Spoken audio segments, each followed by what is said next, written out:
اسلام میں بارات کا کوئی تصور نہیں، سیرا بندی کی کوئی تقریب نہیں، ہندوانہ تقریبا نہیں۔ بارات کے لیے عربی میں کوئی لفظ ہی نہیں ہے۔ قرآن اور حدیث میں کیا ہوگا؟ عربی میں نہیں ہے، کوئی لفظ نہیں۔ یہ خالص عجمی لفظ بارات عجمی ہے، ایرانی ہے، اس کا اسلام سے کوئی تعلق نہیں، جڑ کٹ جائے اس کی۔ یہ بھی ہندوانہ تصور ہے۔ ہوتا کیا تھا، ایک گاؤں سے جا رہے ہیں، دوسرے گاؤں سے بیٹی لے کر آنی ہے اور بیٹی کے ساتھ جہیز آنا ہے، اور راستے میں ڈاکو جو ہیں وہ لوٹ سکتے ہیں، تو یہاں سے جتھا لے کے جانا ہوگا، لہذا وہ جتھا بندی کر کے بارات جا رہی ہے۔ اب وہ جا کر جنج گھر جو بنے ہوئے ہیں وہاں پر ٹھہر رہی ہے، 2 دن 3 دن عیش کر رہے ہیں، کچھ چھرے اڑا رہے ہیں لڑکی والوں کے پیسے پر، پھر وہ مال غنیمت سے لدے پھدے واپس آ رہے ہیں، لہذا وہ جتھا حفاظت کرتا تھا۔ یہ سارا ہندوانہ تصور ہے، اسلام سے کوئی تعلق نہیں۔ تو نمبر 1 نکاح مسجد میں، نمبر 2 کوئی دعوت طعام ہی نہیں، کوئی بھی نہیں، نو انٹرٹینمنٹ واٹس ایور لڑکی والوں کی طرف سے۔ اجتماع جانبین مسجد میں، یہیں سے ڈسپرس۔ حضرت فاطمہ کو تو وداع کرانے کے لیے حضرت علی گئے بھی نہیں تھے۔ نکاح کے بعد کچھ خواتین حضرت فاطمہ کو لے کر حجرے میں چھوڑ آئی تھی جا کر، جو ایک انصاری صحابی نے حضرت علی کو دیا تھا، ورنہ ان کے پاس بچہ بھی نہیں تھا۔ 3 باتیں ہو گئی۔ چوتھی بات ولیمہ جو ہے اس کی تاکید ہے۔ یہی وجہ ہے کہ جب یہ شادی پر مکمل پابندی لگائی گئی تھی، میں نے اشتہار دیا تھا کہ ولیمہ پر پابندی نہیں ہونی چاہیے۔ لڑکی والے کے ہاں تو آپ سوچئے، جو دلیل میں نے دی اس کی نفی میں، نفسیاتی دلیل بہت بڑی ہے۔ لڑکی والے کے ہاں ویسے تو لفظ شادی خوشی، وہاں بھی شادی یہاں بھی شادی، لڑکی والے کے ہاں خوشی نہیں ہوتی۔ اس کے گھر سے لخت جگر نور چشم نکل کر جا رہی ہے، کیسے خوشی ہوگی؟ مائیں رو رہی ہوتی ہیں، انہیں غشی پڑی ہوتی ہے جب بچیاں نکل رہی ہوتی ہیں، بہن بھائی رو رہے ہوتے ہیں، باپوں کے آنکھوں کے اندر بھی آنسو آئے ہوتے ہیں، نمی آئی ہوتی ہے۔ میں نے بھی 5 بیٹیاں رخصت کی اپنے گھر سے اور آنکھوں میں نمی آئی ہے۔ I couldn't withhold my tears۔ پھر یہ صرف یہ تو ہوتا ہے کہ ایک ذمہ داری کا بوجھ تھا، آج اتر گیا۔ اسے آپ انگریزی میں سائی آف ریلیف کہہ سکتے ہیں، بس کوئی خوشی نہیں۔ اس کی مثال میں دیا کرتا ہوں کہ کوئی جانور اگر قربانی کے لیے 10-15 دن پہلے آپ لے لیں، وہ بکرا کوئی مینڈھا، اور بچے اس کے ساتھ ہل جاتے ہیں، پھر کھلاتے ہیں، لے جاتے ہیں، چراتے ہیں، تو پھر وہ عید کے دن جب آپ اسے قربان کرتے ہیں تو بچے پچھاڑے کھا رہے ہوتے ہیں، رو رہے ہوتے ہیں، اتنا لاڈ اس جانور سے ہو جاتا ہے۔ تو یہ نور چشم لخت جگر گھر سے نکل رہی ہے، 18-20 برس رہی ہے آپ کے گھر میں، آج جا رہی ہے۔ ٹھیک ہے، سائی آف ریلیف ہے، لیکن اندیشہ بھی ہوتا ہے۔ ذہن میں رکھیے، ہمیشہ ہوگا۔ پتہ نہیں بیل منڈے چڑھے نہ چڑھے، موافقت مزاج کی ہو نہ ہو، نئے ماحول میں جانا ہے، ایڈجسٹمنٹ ہو نہ ہو، اپنی حد تک پورا اطمینان کر لیا ہے، دیکھ لیا ہے، سوچ بچار کر لیا ہے، لیکن کیا کہا جا سکتا ہے؟ ایک بالکل یوں سمجھیے کہ ایک نیا ماحول ہے، نئے جگہ جا رہی ہے، لہذا وہ اندیشہ بھی موجود ہوتا ہے۔ لہذا واقعتاً لڑکی والوں کے ہاں خوشی کا موقع نہیں ہے۔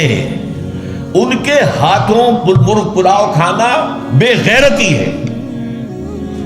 ہاں، لڑکے والے کے ہاں خوشی ہے، اس کا گھر آباد ہوا ہے، اور اسے حکم دیا حضور نے، اولموا ولو بشاۃ، ولیمہ ضرور کرو، چاہے تمہارے پاس ایک ہی بکری ہو۔ وہ ایک ہی بکری در حقیقت ان کے ہاں مفلسی کی سب سے بڑی شکل ہو سکتی تھی، لیکن بھیڑیں بکریاں پالنا تو ان کا پیشہ تھا۔ تو کسی وہ ایک ہی بکری ہے، معلوم بہت ہی غریب ہے، فرمایا اسی کو ذبح کرو، کھانا کھلاؤ اپنے دوستوں کو، اپنے احباب کو، سیلیبریٹ کرو۔ سیلیبریشن تمہارے ہاں ہونی چاہیے، مرد کے ہاں، لڑکے کے ہاں۔ پھر اس میں بھی اس قدر حضور صلی اللہ علیہ وسلم کی تعلیم کے اندر دیکھیے توازن ہے۔ فرمایا، یہ مسلم شریف کی روایت ہے جو میں آپ کو سنا رہا ہوں، عن عبداللہ ابن عمر رضی اللہ تعالی عنہ ان نبی صلی اللہ علیہ وسلم قال اذا دعی احدکم الی الولیمۃ فلیجب، جب تم میں سے کسی کو ولیمے کی دعوت دی جائے تو ضرور جائے۔ اور ایک اور حدیث ہے ابو ہریرہ سے رضی اللہ تعالی عنہ کہ حضور نے فرمایا شر الطعام طعام الولیمہ، ولیمے کا کھانا برا کھانا ہے۔ کیوں؟ اس میں غریبوں کو نہیں بلایا جاتا، بلکہ غریبوں کو جو دھکے دیے جاتے ہیں۔ آپ دیکھتے ہیں بڑے بڑے ٹینک لگے ہوتے ہیں ٹینٹ، اور وہاں پر اندر جو کچھ ہو رہا ہوتا ہے، کھانا ضائع بھی ہو رہا ہوتا ہے۔ غریب کو تو کسی کو داخل نہیں ہونے دیں گے نا، اور ہے بھی نہیں، وہ مسلی کھلانے کے لیے تو نہیں ہے نا، وہ تو اپنے اعزاء رشتہ دار احباب ان کو اپنی خوشی میں شریک کرنے کے لیے۔ تو حضور نے فرمایا شر الطعام طعام، لیکن اس کے باوجود من لم یجب الدعوہ فقد عصى اللہ ورسولہ، جو شخص ولیمے کی دعوت قبول نہیں کرے گا اس نے گویا کہ اللہ اور اس کے رسول کی نافرمانی کی۔ اب آپ سوچئے، جس نبی نے ہمیں اتنی تفصیل سے ہدایت دی دعوت ولیمہ کی، اگر لڑکی والوں کے ہاں کسی دعوت کے اندر کوئی خیر ہوتا ذرہ بر، تو کیا حضور ہمیں اس سے محروم رکھتے صلی اللہ علیہ وسلم؟ تو چوتھی بات جو میں نے عرض کی کہ ولیمہ کیا جائے، ہاں البتہ ون ڈش کی پابندی لگائی جا سکتی ہے، بالکل لگائی جا سکتی ہے۔ اسراف اور تبذیر کو روکا جا سکتا ہے۔ اسراف کسے کہتے ہیں؟ اسراف کہتے ہیں ضرورت کی جگہ پر ضرورت سے زائد خرچ کرنا۔ عام اپنے گھر کے کھانے میں بھی ایک سے زیادہ ڈش پکانا، ایک سے زیادہ کھانا حضور کے نزدیک نہایت ناپسندیدہ ہے۔ ضرورت ہے پیٹ بھرنے کی، ایک سالن روٹی سے بھی ہو جاتا ہے، آپ نے 4 5 پکا رکھے، یہ اسراف ہے۔ اسی طریقے سے اگر دعوت کے اندر بھی ون ڈش کی پابندی ہو تو بالکل ٹھیک ہے، اس کے اندر کوئی حرج نہیں، لیکن یہ کہ اس میں اب جو کیا گیا ہے کہ میٹھے کے اوپر پابندی، بالکل یہ صحیح نہیں ہے۔ میٹھا حضور کو بہت مرغوب تھا، پسند تھا، تو اس میں یہ کہ ایک ڈش میٹھے کی، یہ نہیں کہ 3 4 ڈشیں، دال کا حلوہ بھی ہے، گاجر کا حلوہ بھی ہے، اور فلاں بھی ہے، اور فلاں بھی ہے، اور پھر کھیر بھی ہے۔ لہذا ولیمے کی اجازت ہونی چاہیے، اور ظاہر بات ہے کہ ہر شخص اپنی سطح کے مطابق کرے گا، اور وہ آدمی بھی بلائے گا، جو کم ہی بلا سکتا ہے وہ کم بلائے گا، جو زیادہ بلا سکتا ہے زیادہ بلائے گا۔ اس کے اوپر بھی کوئی خاص پابندی لگانے کی ضرورت نہیں ہے۔ لیکن ظاہر بات ہے جو میں نے ایک بات کی ہے، اس سے شادی بیاہ کے اخراجات کا ایک حصہ تو بالکل ختم ہو گیا نا، لڑکی والوں کی طرف سے تو زیرو ہو گیا، نہ کوئی سیلیبریشن، نہ کوئی دعوت، نہ کوئی خیمے لگانے کی ضرورت، نہ کچھ اور ریسیپشن، کچھ نہیں، کیسے بالکل زیرو۔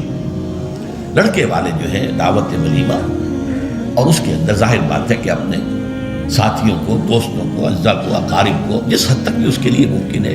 اچھا یہاں تک فرمایا ہوں کہ اگر تمہارے کسی بھائی نے نکاح کیا ہو اور اس کے پاس کچھ بھی نہیں ہے کہ وہ ولیمہ کر سکے، اپنے گھر سے کھانا لے جاؤ اور جا کر اس کے ہاں بیٹھ کر کھانا،